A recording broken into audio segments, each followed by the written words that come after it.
A warm welcome to everyone watching and listening to How Did You Get There, the podcast, where it's all about the journey. It's about the twists and turns that got people to where they are right now.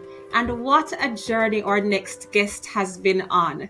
You might be wondering, who's this Tal that I'm seeing on my screen? Well, his name is Dudley Tal Stokes. And I am so proud of his journey. He's a bobsledder and bobsled coach. And there's something about whether it's bobsleigh or bobsled, but I'm working with bobsled. So he's a bobsledder and bobsled coach. And he went on as well to represent Jamaica 4 times, not once, but 4 times in the Olympics. He's also an entrepreneur. He was the first helicopter tour company owner in Jamaica because, Jamaica's beautiful. Why would you not want to see it from up high? And he also went on to launch his own logistics company. So, Tal, thank you very much for agreeing to be a guest on my humble podcast.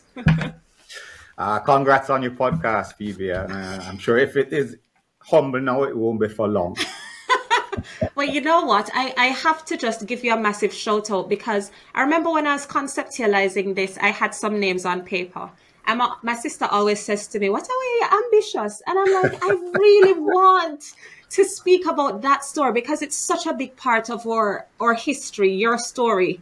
You're immortalized on film. I remember being a young girl. This was in 1993, and I was born then. I'm not as young as I look, right? And I remember seeing that story on film, but we're not going to start there. I want to start from the beginning. Because when we arranged this, I heard that you were in Turks and Caicos, and I thought, what is he doing in Turks and Caicos? So I'll ask you, Turks and Caicos, how does that fit into your story? It's where it started. So I was born on Grand Turk. My parents were missionaries. And I spent the first 5 years of my life there. And, about 15 years ago, we started coming back. And eventually, through circumstances and things, decided that this is probably a good place to build a base from which we can pursue things that we had in mind. And so that's what I've been doing. It's a fantastic place in terms of its connectivity. You can fly pretty much anywhere in the United States directly from here. Lots of the Caribbean as well.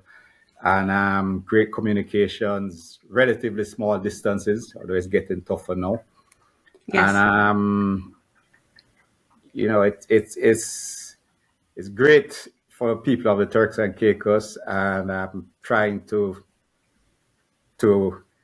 speak to them about how to keep it nice and great, and not to be tempted by the gold dust floating here and there, because it comes with a lot of lead.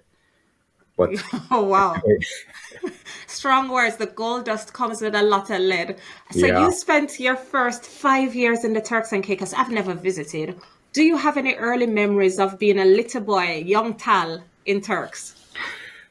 Yeah, I'm not sure if it's memories. When I was young, my parents had film, the old movie cameras, and they had film of us on Grand Turk and on the beach and with giant turtles, and it was really pristine in those days. Yes. And so I remember seeing those films. I can't say I remember much actual memories of Grand Turk or those first 5 years.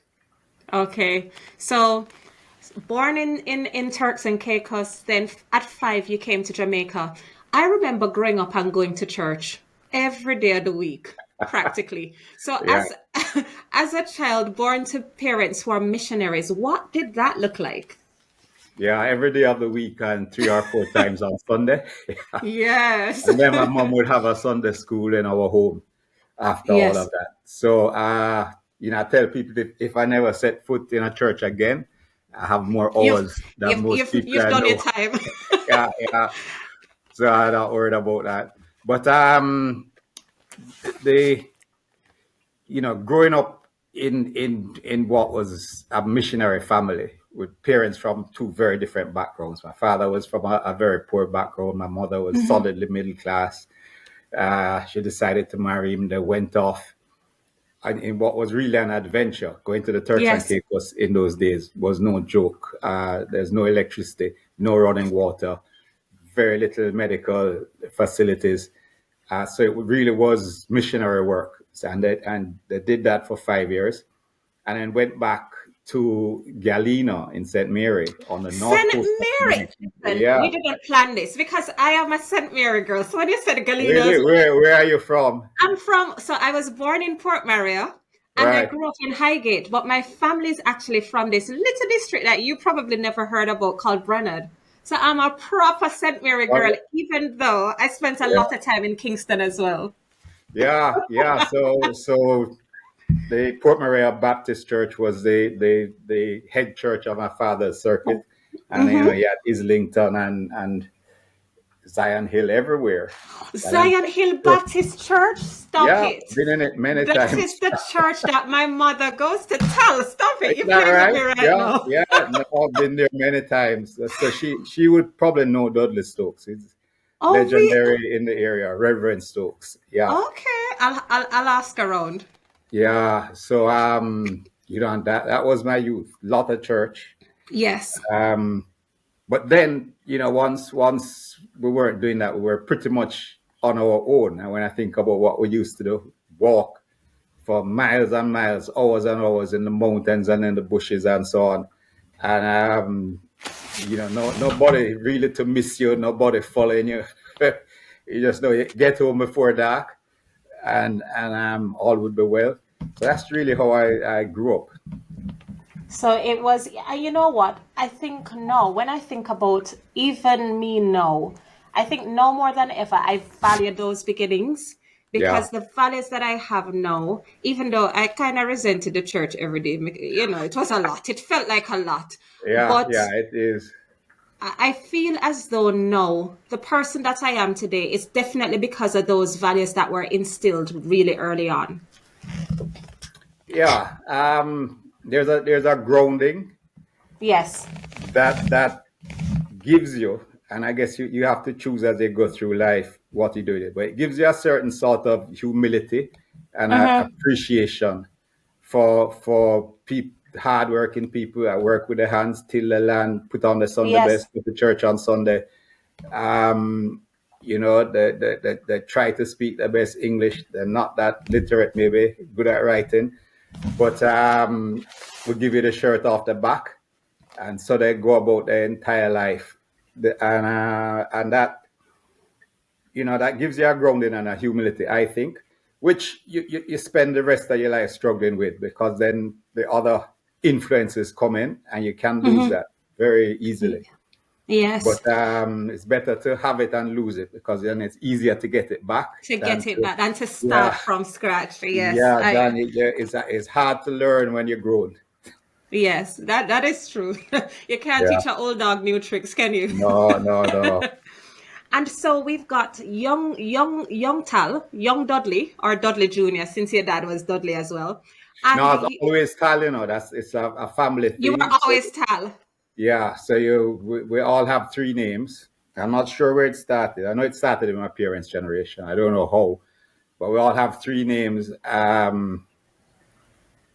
Or, well, actually, sometimes two. But your first name is always anchoring you to the family. So you're named Mm-hmm. after some senior person, and your second name is your own, and that's the one that you're known by.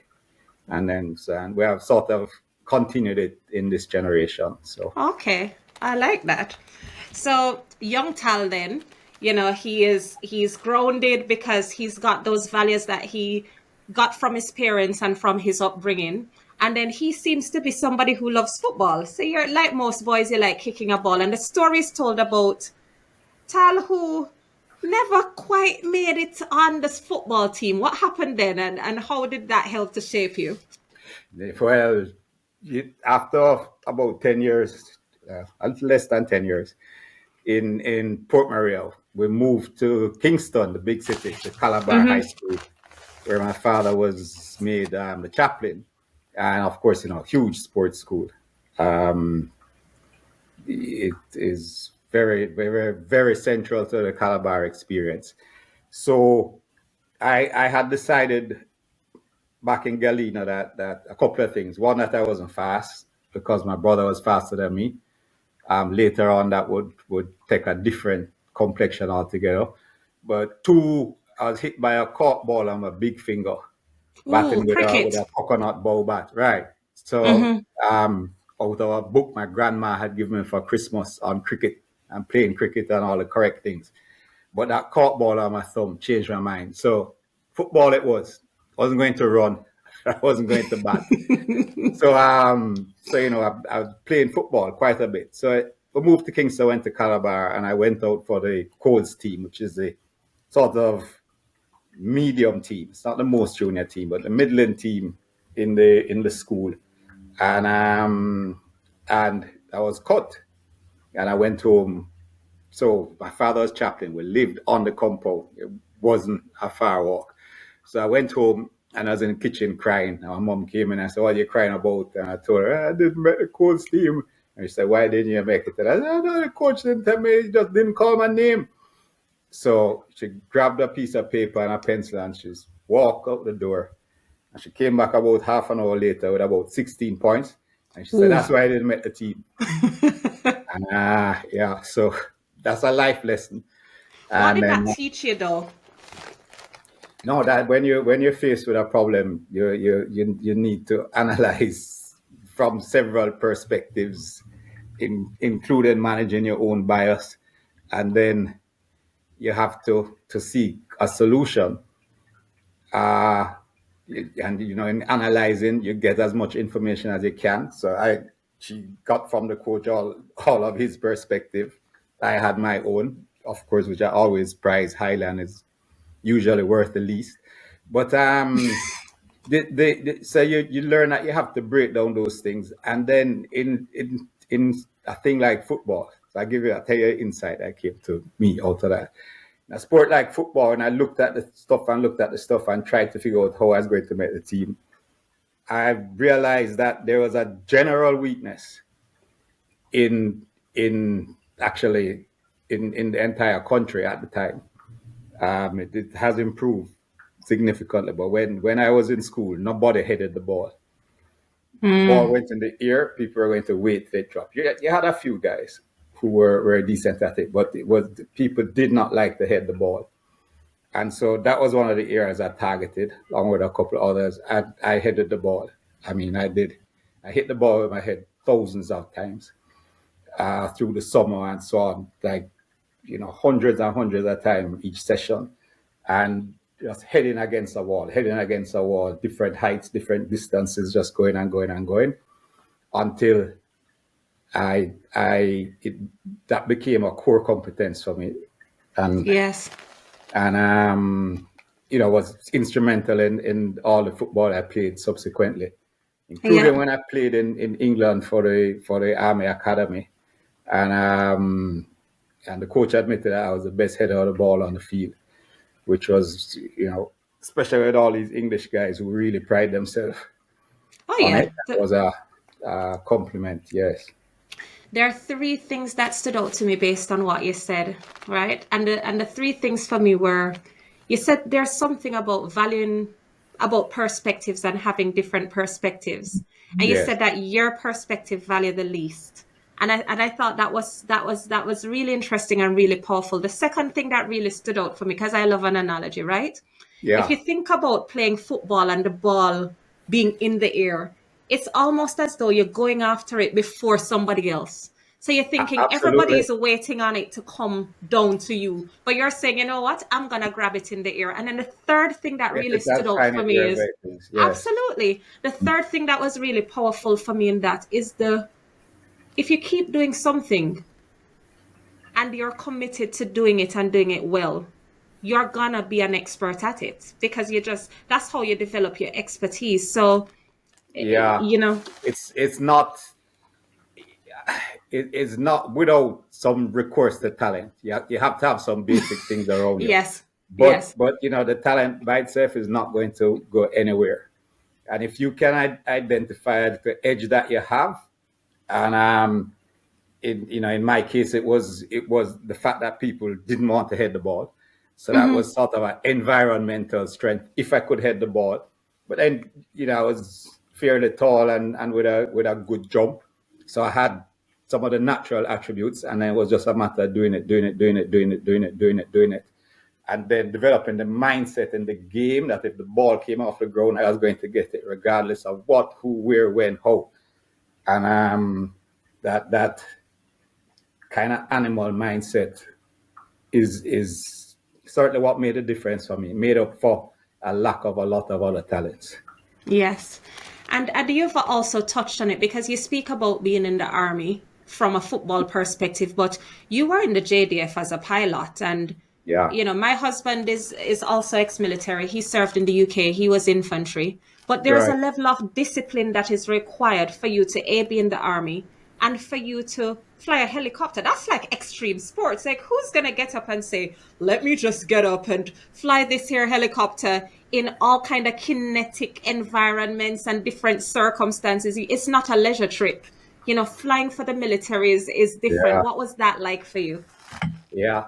Well, I'll tell you, soldiering um, and flying when soldiering, all these things are essentially about managing risk. People tell you that you think it's bravery and gung ho and so on, and it's anything but.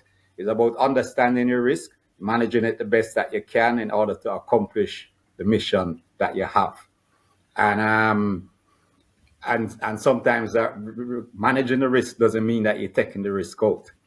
It just means that you're doing all you can to reduce it to the lowest possible level and to make sure that you can execute at a standard that will allow you to get it done. And whether you're a sniper or you're a helicopter or a jet pilot, is not much difference. That's what it is about. And I learned that very early on.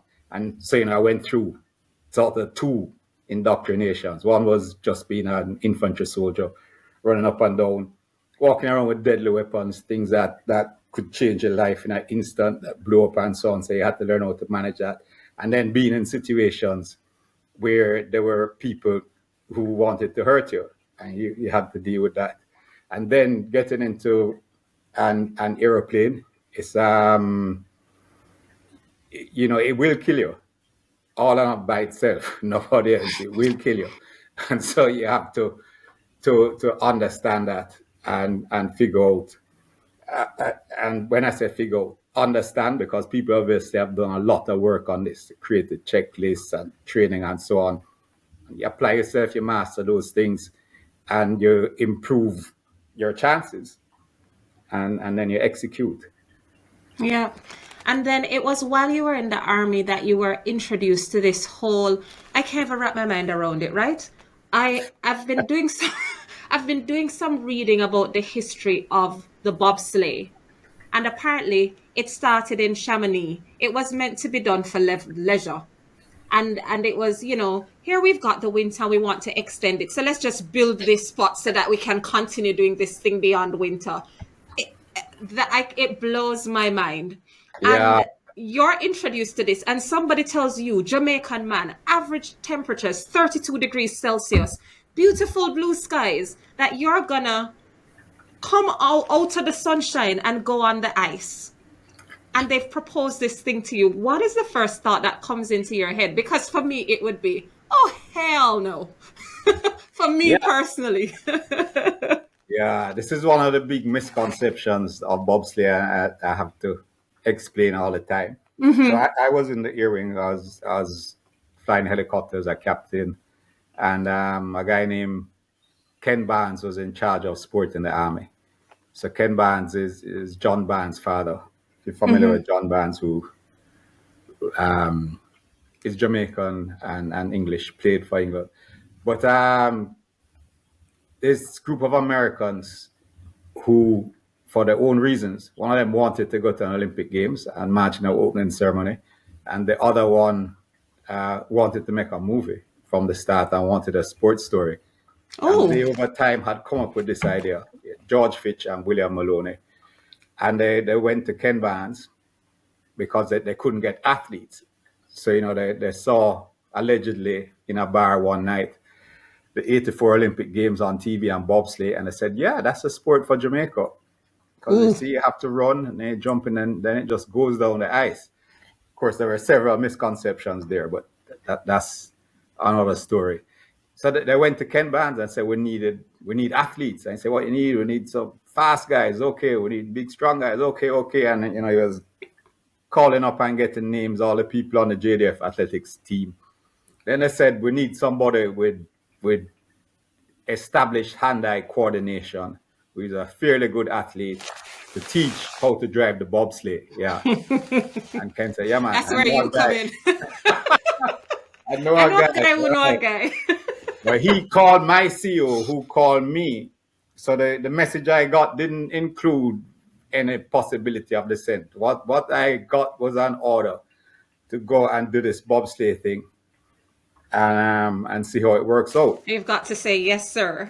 Yeah, that's when colonels talk to captains in the army, that's usually how the conversation goes. Yes. So you're introduced to this idea, and it's really interesting when you think about it, because it's new, it's novel to you. And even though it's an order, I'm guessing, I believe that people always have a choice. At some point you could have said, this is too dangerous. I don't like this. This is not for me. Why continue?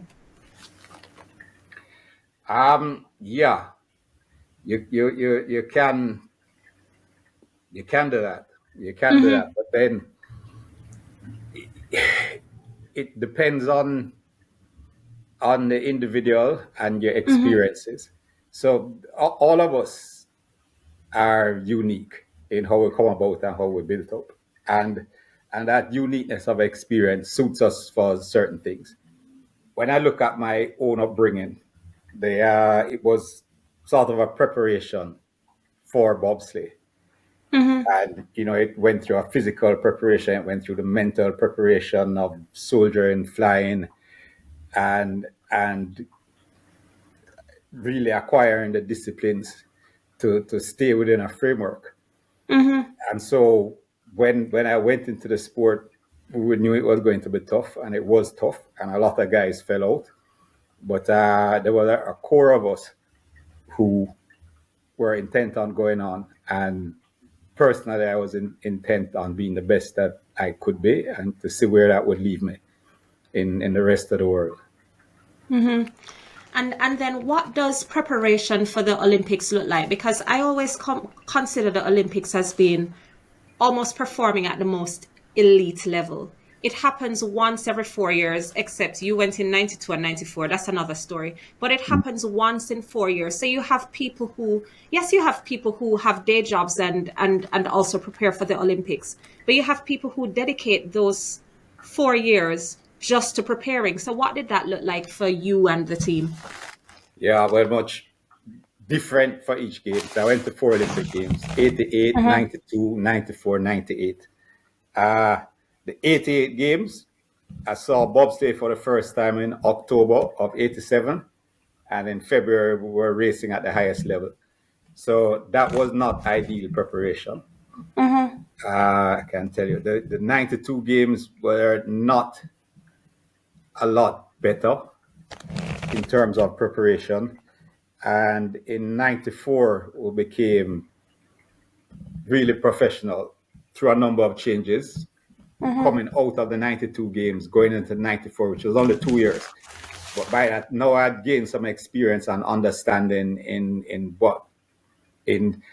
not so much what we had to do with training, but how we're going to go about it. Much more experience, and we put the team together, which a management team, which selected an athletic team, a coach on top of that, and we went to the 94 Games in Lillehammer. Uh-huh. And we were 14th overall, which is the top seed, which is the seed number is 15 ahead of all Americans, Yes. and 10th in the two final runs, seventh nation. Uh-huh. So there's a lot of luck that came into that, but when luck meets preparation, that's when you have a chance of doing something really significant. Yeah. And so that's what happened then. And then the best games that we were prepared for were the '98 games. And that Whereas was your last one, wasn't it? yeah, but the As, least as luck a as a as a But the least as an one. athlete, the least luck. We're very Okay. unlucky in '98, and that hurt our performance. Mm-hmm. So yeah, so I've been to a couple as on the coaching staff in '02 and in 2018, and it's been interesting. Yeah. And then you've spoken about 94, then you were seeded. So that was a good year for you. 98, Yeah. you were best prepared, but perhaps not as lucky. We know about the 1988 Olympics because that's the one that they chose to represent in a major film. If Right. you were supposed to represent your story, which year would have been the most significant for you of all those years that you went to the Olympics? '94 by far. Um, Yes. Significant for me personally, yes. Significant for Jamaica. Linda Delapen at the time said, I remember Lindy Della Penna. He used to be a yeah, sportscaster as well, wasn't he? yeah, but he was the first Jamaican to play in the first division of English football, which converted to Okay. the Premiership. And he played for three clubs, very high level. He also, I learned recently, played cricket in the summer for a top team in Yorkshire. And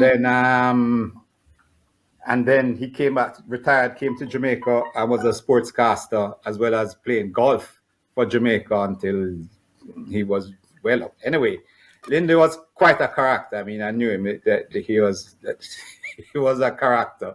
And he said on his sportscast that I put it to you that that's the best display we've seen from a Jamaican team Whoa. in sports competition.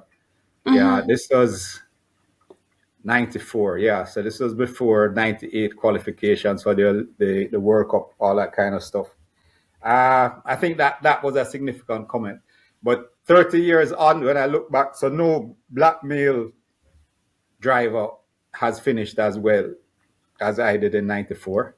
Mm-hmm. Uh, Generally, I mean, Jamaica hasn't done as well either, and lots of reasons for that. But Mm-hmm. neither have people emerge from the United Kingdom, United States, Canada. You'd think. I was sure that by now I'd be a footnote in history, which I probably am, but that's not because it is not noteworthy. It just hasn't been spoken about because it really doesn't suit any narrative Mm-hmm. that's popular right now. But Yeah. stand there 30 years back, anybody can go and look. Yes, and you know what? To be able to represent your country at the highest level, at that level, not once, not twice, not thrice, four times, to have that legacy, know that even when you're long gone and I'm long gone, you have helped to shape the sport. I think that that's absolutely massive. And for me, I've always been thinking about legacy. What does that look like? And you're able to say, you know what, I've got things that I've done and I'm still able to inspire. So I think that's pretty massive. I want to talk about the crash because, as well, when preparing for this, I looked at it and I was absolutely horrified. And when you think about a crash symbolically, it's that point where you usually on a path and something stops, and for whatever reason you stop. Yeah. And so many people crash out in life, right? Hmm. You get something, a circumstance, an event, somebody might say something to you and it puts that massive obstacle in your path. But what is significant about that crash in 1988 with the team, and what we see in the film is actually real footage from the crash, because I don't think they'd be able to replicate that or do it again. I But thought what is about it, but yeah, it didn't happen. yeah. What's really significant about that is that even after the crash, you still continue to the finish line. And I was listening to the commentator, and he was saying things like, "Oh, untidy entrance and very nasty collision," and he was speaking up, and I just saw, the helmet, and it was your helmet just against the sides on the wall, and it was 46 seconds in, I think, that crash happened, and it was the crash that didn't end. I just sat there watching and thought, you think crash and end? It was the Yeah, crash that kept on giving. So bring us back to I that like that. moment. Yeah. What you're outside and you big up your friend them and you're ready to go. Your brother was one of them, and then you jump in from that point. What was that like? And then to the end when you're going to the finish line, what kept you going? Well, we were obviously very underprepared for racing the Mm-hmm. 4 man. We arrived at the Olympics with no intention to race the 4 man. We did it Mm-hmm. because we had two 2 man teams. The other one dropped out. The athletes who were on that team wanted to compete, so we did it. Then we had an injury. My brother was a spectator. He joined the team. All of these things are miraculous type of things. Then we get a 4 man sled. We borrow an old sled from the Canadians, and the crash run was my ninth descent in a 4 man. And the morning of the crash, I woke up sick, temperature. I had the flu bug that always goes through Olympic Mm-hmm. gatherings. Then I was walking in the track before the event, looking around, getting mentally prepared. Slipped, fell, broke my collarbone. Got to the top, got ready, got on the ice. We were early off, and as I went on Hold the ice, on. So you break your collarbone right, before, and you yeah, still go? yeah. Back in the day where I went to school, that's how we played football. And it was tough and gritty. At Calabar, we used to have a place where we played scrimmage, which was basically just 4 walls, and you got in there and anything went. And we played scrimmage with orange juice boxes, and you kicked them about. And we kicked each other as much as we kicked the boxes, and it was just a cauldron, and that could go on for hours and hours and hours. And since I Mm-hmm. lived on the school compound, I was there all the time. The legs were always swollen and Mm-hmm. hurting. So physical pain was something I was accustomed to. And you'd be surprised what we can get accustomed to if we do it enough, practice it enough. Anyway, so that wasn't it, not going was never in my mind, and that Yeah. that actually wasn't a factor. We had the seventh fastest start on that run, fresh ice, and we are going faster than I'd ever been in a bobsleigh in my life. We were very uncomfortable in the sled because we didn't know what we were doing, stolen and Mm-hmm. so on, and getting four grown men into that skinny ass sled. It's like I saw that. It's like your knees are against somebody's. It's very intimate, isn't it? Yeah, absolutely, absolutely. And so I just got behind the sled. I got later and later in the corners, and until we got in the big 270-degree turn, which has several pressure points, which creates the need for much more driving. And I just didn't handle it well, and we were going up when the curve finished, and so it came down on my helmet, which was really hard. We were 70, 80 miles an hour, and boom. So then my life flashed before my eyes, which was a flash. Mm. And I thought not in the Olympic Games, but it was. Then I started to try to do the drill that you get under the cowl as a driver, and then that frees up space in the back for the rest of the folk. But we had the wrong type of helmets. Everybody was on top of me by this. So I could not get under the cowl. So I just relaxed. And I hit my head about 5 more times in about 2,000 feet. 26 odd. The actual sliding was more like 30 seconds, but it looked like an eternity, but for the last few seconds that it slowed right down, and I was pissed with myself. I determined at the time that this can't be the end of this story, and we're going to figure out how to become competitors. And I had an idea in my mind. By the time we came to a stop of what it was, I shared that with my brother in the ambulance right afterwards, and then spent the rest of the next few years trying to execute on that. I'm making lots of mistakes, but in the 6 years going into by the winter of '93, Mm-hmm. we understood what we needed to do. But it all Yeah. came from that crash. So what I talk about a lot in terms of how we see things in life. Good and bad things happen to you. And I've Yes. come to the view that events land on you, in front of you, in actually a fairly neutral way. Like they're not there to do you bad or to do you good. And we human beings are unique among people in that we have the ability to choose our response, and that inevitably gives meaning to whatever it is that happened. So you probably know, there are lots and lots of studies of people who won the lottery, won it big and so on. When they won the lottery, they were living on the street. They didn't have any debt, but they were scraping together the money to buy a lottery ticket. And then they won, and they have millions of dollars. And within a decade, they are broke and They lose it. owe millions of dollars. So on the day that the numbers are called, everybody says, "Oh, what a lucky man!" This and that. But was he?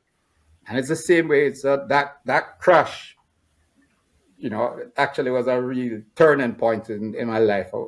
It was a bit of a crossroads because I could have decided something different. But having decided how I did, it put the meaning on that. So to look back and say that crash was a bad thing, it was not.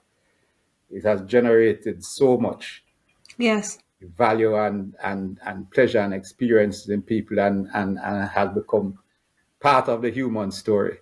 So there you go. And you speak about choosing your response. And if you think about it, a lot of times when we're in the position to choose, you're really emotional. You're either feeling depression or anger, or you're bewildered. How do you push through those sentiments and that feeling that's dominating you at that point to see beyond and recognize that a different response can have a different outcome? In reality, how do you do that? Yeah, what you're touching on in reality is how do we live life? We're driven by two systems that exist for two different reasons, and they many times come into conflict, and that's what's going on in our bodies and in our brains. And we have our automatic systems that flight or fight. I hear people always talking about fight or flight. There is no animal whose first choice is to fight. There is It's none, not mine. except I tell you possibly, that. I'm running. possibly some humans that have lost the animal nature, but that don't make no sense. You first flight or fight, and you have a system that does that, and that system does not allow for time. It really is automatic. In fact, that system generates before our other system, the conscious mind, becomes aware. So you assist something with your eye, it goes to the back of your skull, and it's sent back forward, that image, and on the way forward is being interpreted as to what you just saw. But in the meantime, there's a direct line to that automatic system that's a lion, and it start run before you see it. That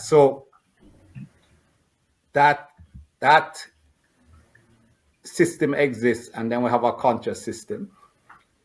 What top athletes do is they meld both systems. So they use their conscious system, conscious assessments, to create reactions in situations. Some people call it visualization. I call it mental rehearsal. And then they tie that back into the automatic systems. So you're actually programming your own response rather than being a slave to it. The thing is, in doing all of that, you have what you're really trying to do is create a moment between when the signal comes and the instinctive response is triggered. You're working to be able to stay that for a moment, to allow for the program response to then come in. Yeah. So that's how you drive a bobsleigh, right? You rehearse and rehearse and rehearse and rehearse of how things need to look, what you need to say, the actions you need to take. Some of them can be quite quick and so on. And then you bury that into your automatic system. And My husband calls that muscle memory almost. it is a kind of muscle memory. You're bringing it in, but it is also the way to control your responses so it's not panic. Even though it will look as fast as a panic response would, but it actually is rehearsed, practice, and Yes. executed at a high level. Okay. So that and that's how and we live in life and so on, and simply by breathing, you're in a car crash. You know, you hear the metal grinding and so on, and the first thing you do is breathe, because you want to create that little gap between the stimulus and the response in which you can exercise choice. I understand why you moved on to being a coach, because you're it's interesting. The athlete in you is focused on the execution, Yes. right? It's that discipline and the practice for execution. But the coach is focused on, how do I get people to perform, and these athletes to perform at the highest level and to themselves execute.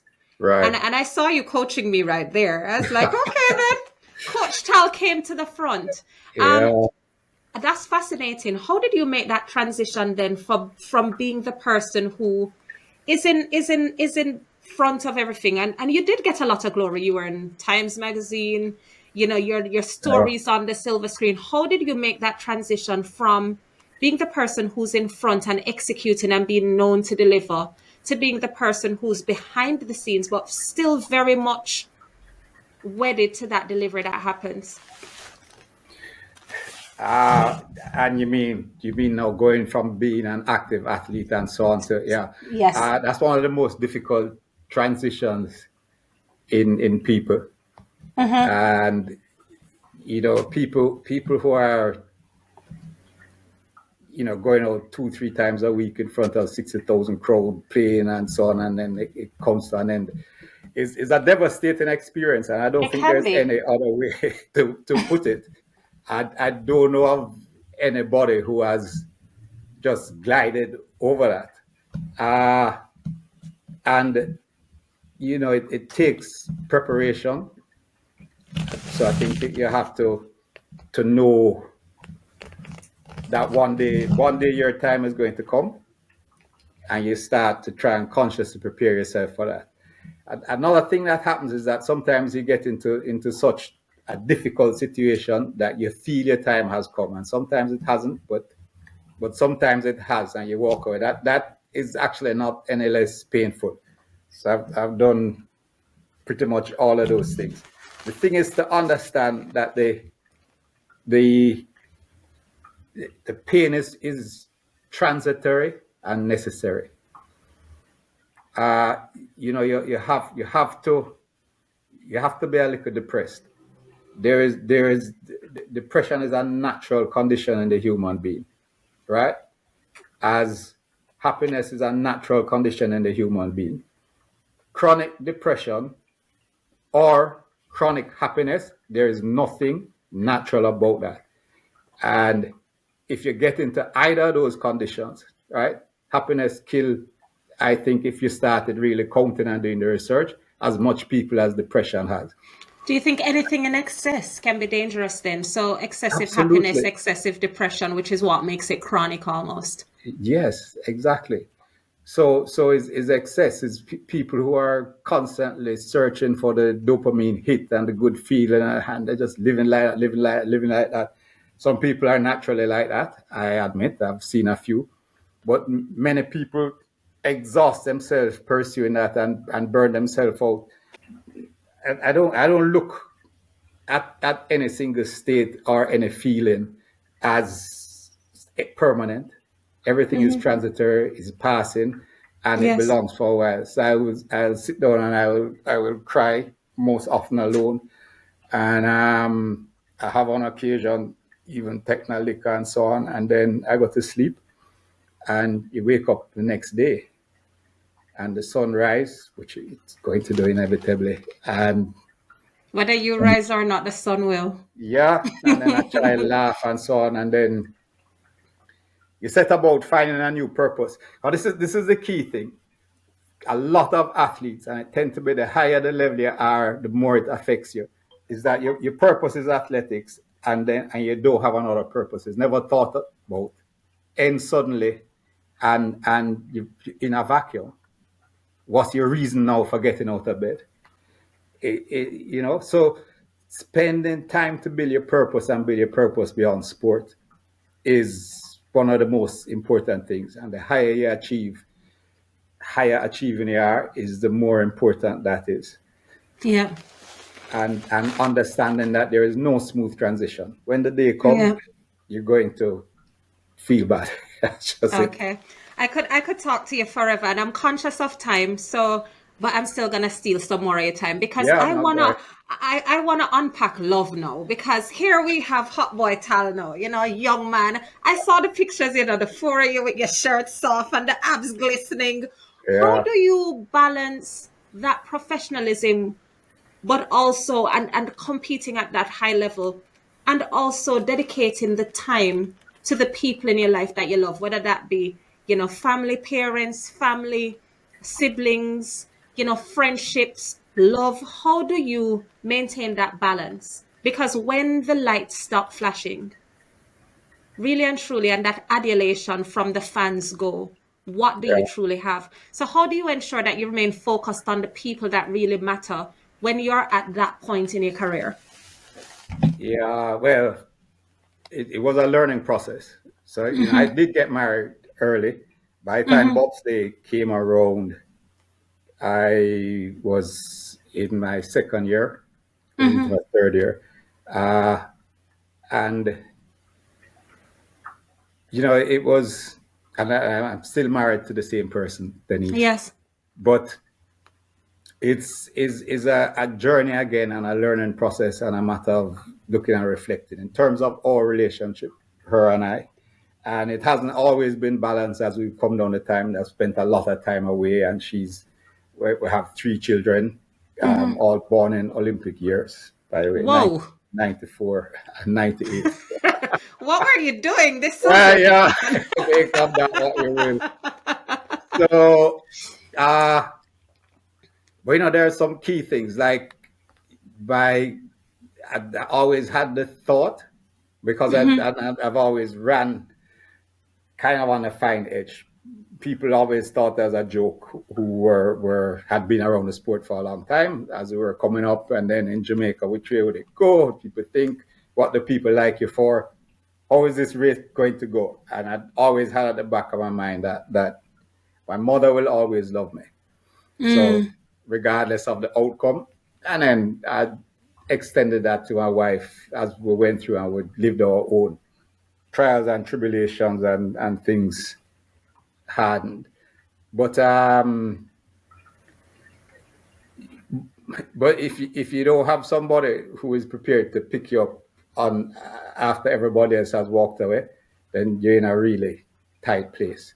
And you have to make some sacrifices to one, be there for that person, and to keep them in your life.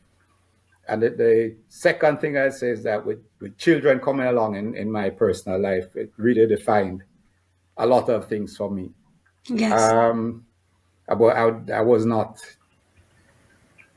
a fan of children. I actually didn't want to have any.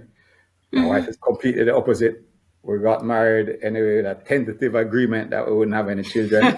Didn't last all that long. And I am glad that I did that, if only for the sense of purpose. So Yes. it is an easy purpose to get. You know what I mean? You don't have to spend time visualizing and building anything and so on. You can look at a little baby crawling and know that, feel the weight of that. Oh And yeah.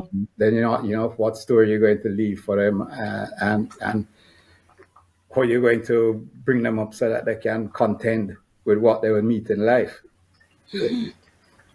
Okay. So we've touched on Tal the athlete, Tal the family man. What about Tal the entrepreneur? Because when you went to your when you had that helicopter tour business, it feels as though you went back to something that you knew. And diversification is so interesting, and it's almost as though you've had so many different careers in your lifetime.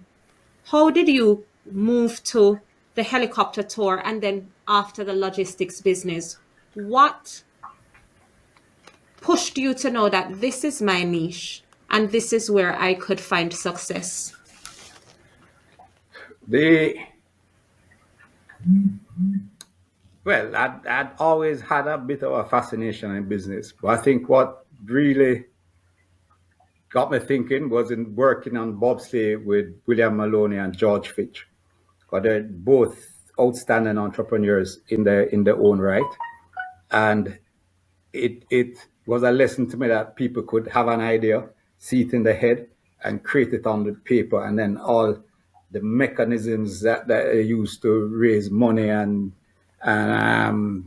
network permission, so on. It was a fascinating study, and so I I just wanted to get into business. The first business I had was a woodworking business making pie crust tables that were sold to courts.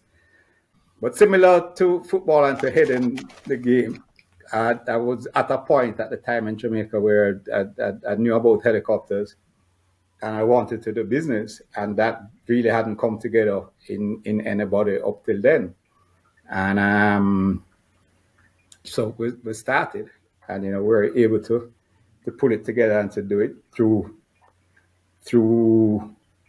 I remember the 1991 Gulf War. We had our best ever day of sales, and then the following day, the Gulf War kicked off, and there was nobody for the next 4 or 5 months. But yeah, a lot of stuff, and you learn things. The key thing in that business is a practice, and the only way really to learn it is to do it. And you can talk to people about it and so on and help, but it's a practice, and it comes down mostly to experience. A lot of it intergenerational, which is why you see family businesses being a bedrock around the world, because these things are transferred informally in conversations and things that you do. So interesting. The going into the logistics business was kind of also a response to retiring from bobsleigh and trying to fill a gap, even though I had enough fillers looking back. But there were some innovative things to do, which we did, and we pushed really hard and became really large in a very short time. And that was a very difficult business. Also, it's a real rubber hit the road business. That there's not much room for error. Definitely not on your part when you're on the delivery side of things. So it was a tough 10, 15 years Yes. of living, and also had some difficult moments. We lost employees to accident. We lost employees to murder. It was it was a challenge, Yeah. and it Yeah. took its toll. Yeah. Is there anything that you dream of doing now at this point in your life that's not been done as yet? There really is always so much to do. Yes.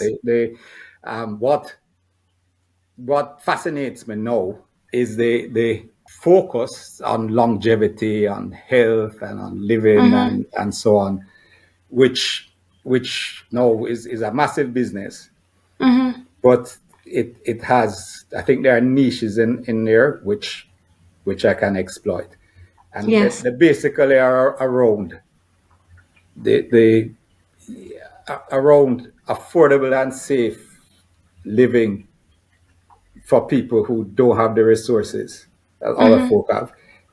So simple, inexpensive, effective, sustainable tools and techniques to healthy living, being able to execute to what I call ready every day. And that's the key to your success. right? Regardless of your talent level and so on. If you can get up every morning and put in a good, solid effort for that day and go to bed and do it again and do it again and do it again and do it again and do it again and do it again, that's where you're going to build something that's sustainable. So, I'm a big proponent of vitamin therapy. That's something that basically saved my life in bobsleigh when I met a coach in '93 who was very versed in that. And I literally said to him, how do you propose that we're going to beat these steroid athletes? Because, at the time, it was a huge problem in certainly in our sport. And he said, yeah, no, I have a way. I said, we find out how the human body works. We find out the natural substances that allow it, and we supercharge them. And that's what we did. And, personally as an athlete, I changed completely. And I've been practicing it ever since. I've saved the lives of several of my friends, I would say without boasting, and impacted lives that I don't know about. But it's a fight because they as some people would probably say, it's not a sustainable business model. Yeah.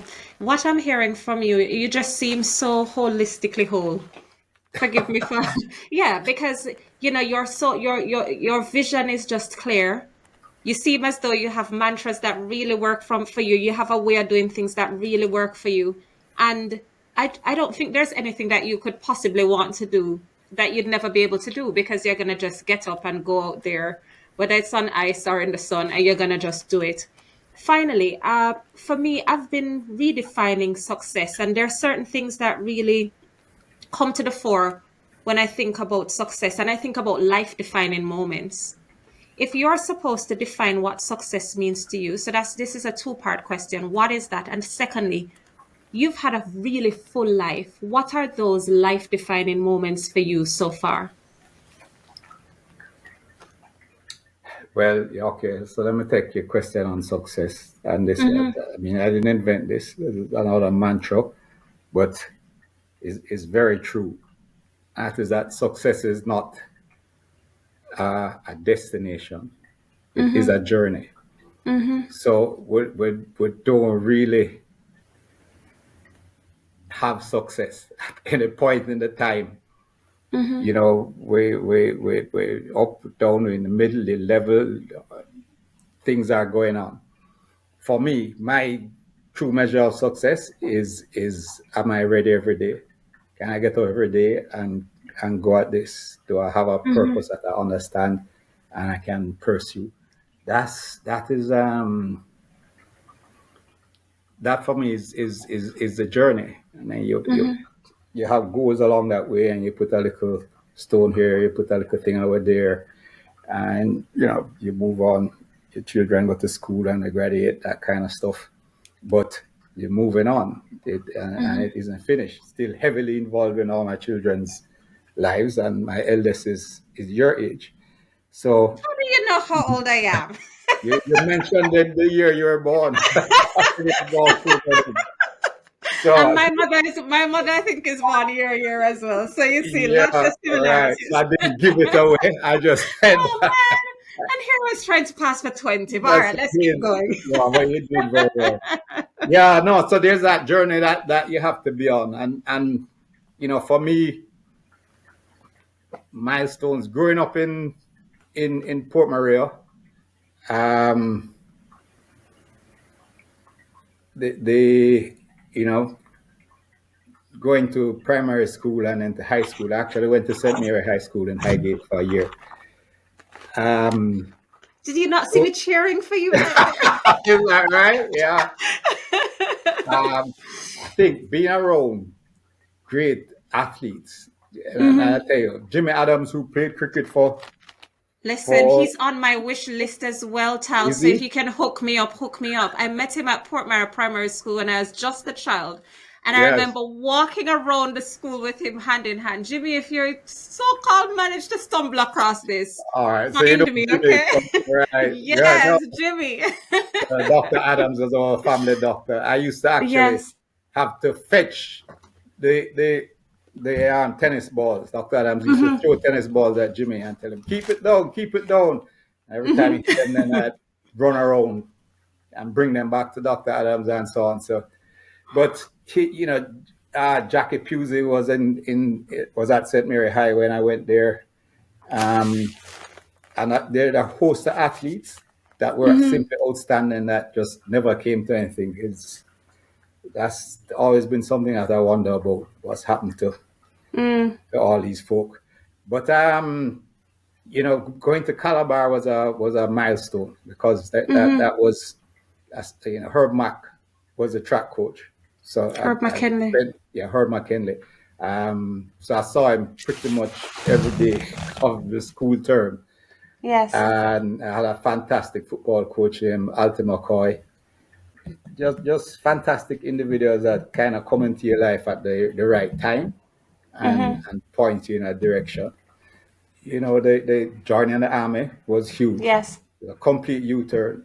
Everybody who knew me was flattened, but I had my reasons, and so I went in there, and that was huge.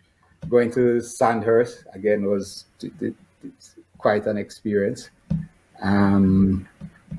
formative experience, I would think. And then, of course, bobsleigh started. Yeah. Said the birth of each child. Yes. And, my marriage, all of these things have provided me with purpose and an anchor. Yeah. And a reason. And I asked that question because I've got a little bit of an unhealthy relationship sometimes with work. My laptop is my best friend. And I'm listening to you speaking about those moments that really matter.